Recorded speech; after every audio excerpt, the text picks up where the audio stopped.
ഇനി രാമായണ മാസാചരണ വിശേഷങ്ങളിലേക്ക്. ഇന്ന് കർക്കടകം 1, രാമായണ മാസത്തിനൊടുക്കം. ഇടമുറിയാതെ മഴ പെയ്യുന്ന കർക്കടക മാസം പൊതുവെ ആധ്യാത്മിക ചിന്തയ്ക്കുള്ള കാലഘട്ടമാണ്. ആണ്ടറുതി മാസമെന്നാണ് കർക്കടകം അറിയപ്പെടുന്നത്. സമൃദ്ധിയുടെ നല്ല നാളുകളിലേക്കുള്ള പ്രയാണത്തിന് ഊർജ്ജമേകാൻ രാമായണശീലികൾ മുഴങ്ങുന്ന രാപ്പകലുകളിലേക്കാണ് ഇനി മലയാളി കൺതുറക്കുക.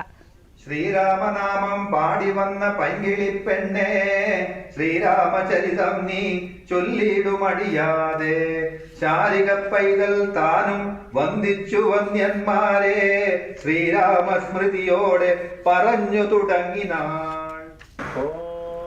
ക്ഷേത്രങ്ങളിലും വീടുകളിലും രാവിലെയും വൈകിട്ടും രാമായണം പാരായണം ചെയ്യും. ഓരോ ദിവസവും നിശ്ചിത ഭാഗം വായിക്കുന്നതാണ് മാസാചരണത്തിന്റെ രീതി. ഒരു മാസം കൊണ്ട് രാമായണം മുഴുവൻ വായിച്ചു തീർക്കും. അവസാന നാളിൽ അഹോരാത്ര പാരായണവും ശ്രീരാമ പട്ടാഭിഷേകവും നടത്താറുണ്ട്.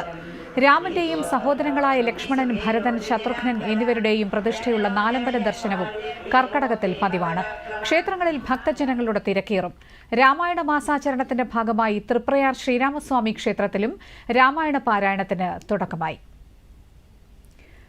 രാമായണ മാസാചരണത്തോടനുബന്ധിച്ച് ജടായുരാമ ട്രസ്റ്റിന്റെ ആഭിമുഖ്യത്തിൽ നടക്കുന്ന വിവിധ പരിപാടികൾ ഗവർണർ ആരിഫ് മുഹമ്മദ് ഖാൻ ഉദ്ഘാടനം ചെയ്തു.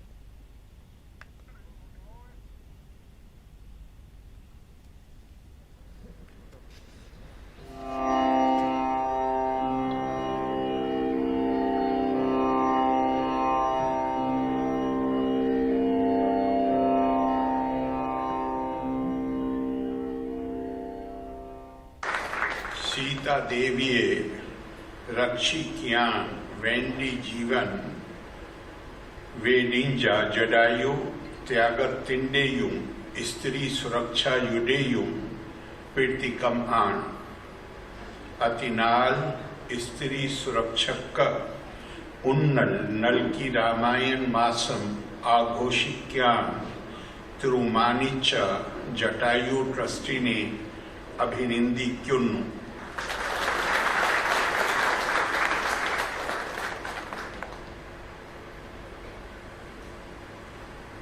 My sincere greetings and best wishes for the trust for their decision to celebrate, for organizing this event which highlights the aspect of women's safety. സ്ത്രീ സുരക്ഷയ്ക്ക് വേണ്ടി പ്രവർത്തിച്ച കുസുമകുമാരിയെ ചടങ്ങിൽ ഗവർണർ ആദരിച്ചു. മിസോറാം മുൻ ഗവർണർ കുമ്മനം രാജശേഖരൻ ഉൾപ്പെടെയുള്ളവർ ചടങ്ങിൽ പങ്കെടുത്തു.